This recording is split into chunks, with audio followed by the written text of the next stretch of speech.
Yo,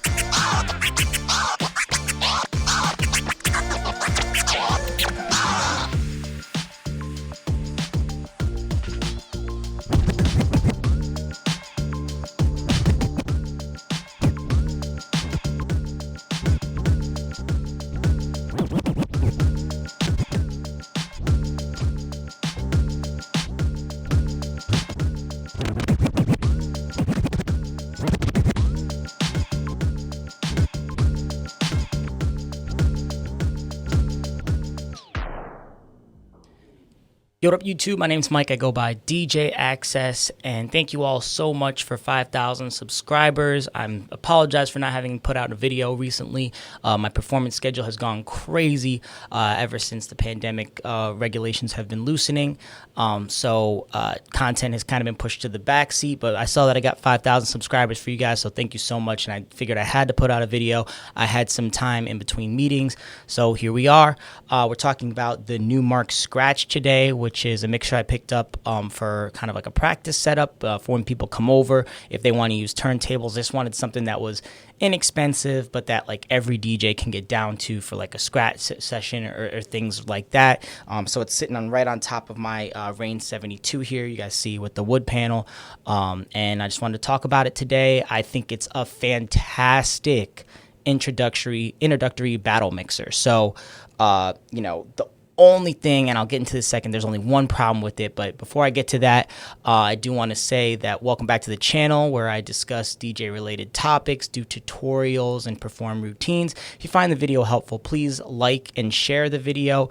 Consider subscribing if you want to, you know, learn more about all the stuff I just talked about.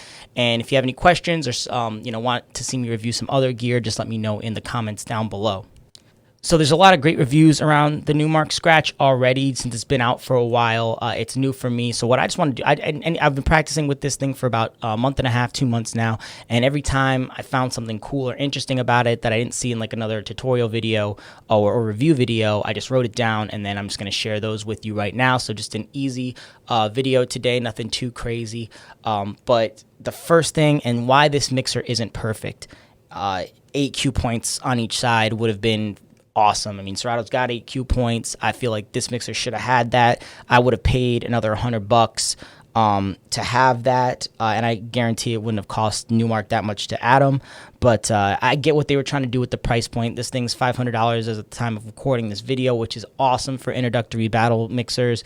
But I think this really suffers from not having 8 cue points. I mean, you can add like a DJSP1 or XP1 to kind of get those cue points and some of the other features. But just to have those on the mixer would have been awesome. But I get why they didn't do it. I love that there's an IEC power cable that makes this thing feel you know, very, very professional. So like if, you know, something happens with the power cable, you're not out of luck. Like everyone has a bunch of these IEC power cables lying around. So I do like that they used that and not one of the other like 9-volt kind of specific ones. It has both 1/8 inch and 1/4 inch headphones, which I know beginners and pros like. So seeing both of those on a mixer is great. It's Serato DVS ready. So no matter whether you have Serato DJ Pro subscription or whatever, this is going to activate it for you. So, you know, you don't have to necessarily make that monthly commitment or buy the purchase. You just, you know, someone comes over Serato, they're a beginner DJ, or they, you know, just haven't purchased Serato, they plug into this and boom, you're ready to go. The queuing is great, and it makes this better than the Pioneer battle mixers, in my opinion, just because I don't like the queuing on those. But basically, you have the cues to select what you're listening to. Here's your mix, and then here's your gain for the headphones. I love this. It's very similar to how it would be on like my Range 72. And that's it. So I love that they didn't do what Pioneer did with the battle mixers on their end, where you have another knob that selects where they listen to channel 1, both, or in the middle. It's just right here. That's all you have to worry about. Boom, this one's on, and then I'm assuming, yep, you can do double cues as well. The shift and the double click loop for instant double. So if you hit shift, this becomes like a Now I'm going through my tracks and my library in Serato, whereas if you don't, it's just your looping mechanism. It helps you select your loops. I think this is great. I really do, because it saves space. You don't have an additional knob. It's really easy to get to shifts right here. You'll be using loops more in a performance setting, so I'm glad that was the default. And then you have shift if you want to look through your library and everything. And then if you double click, boom, you got your instant doubles. And performance and battle DJs love having their instant doubles. I probably could use that in my routine. I just did, but I'm just reading about it here. And having to change the timing of the effects in the software rather than on the mixer is a little annoying. So if I have an echo effect here and I use that, I would actually, and like, let's say it's, default set on 1 beat and I want it to be on a half beat. That's usually where I like my echoes at. I actually have to go to the software to edit that rather than it being on the mixer. If that changes, let me know. But that's kind of what I see at the moment. And then you have your dry wet right here. So really short video today. I highly, highly, highly recommend this mixer if you are looking to get into performance style or battle style mixing. Let's say you got turntables or CDJs or anything really, and you just want something with a really dope crossfader. The Innofader's been around for forever.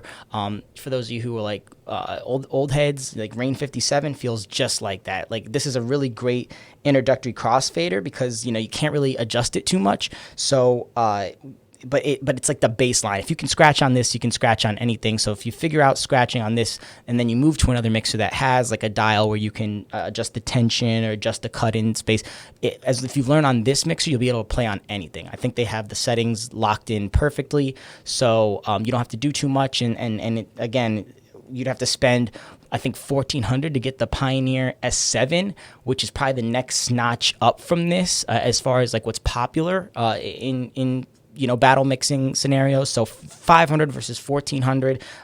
The only reason I would look at that S7 is for those 4 extra cue points on each side, and I was not gonna be able to justify this for a backup practice mixer. So really quick video today, guys. That's all I wanted to talk about. I think it's great, highly recommended. 99 out of 100. Again, just for those cue points and not having the effect parameters on the mixer. Both things that you can get by without.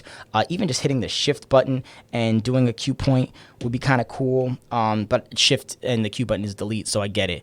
But yeah, if you found this video helpful and interesting, like the video, subscribe for more tutorials, DJ related topics and performances, and comment below with things you'd like to see on the channel or questions you have about the mixer or what mixer you'll be using for your introductory battle performance beginner sets. My name is Mike. I go by DJAXCESS. Thank you for watching. Peace. I'm out.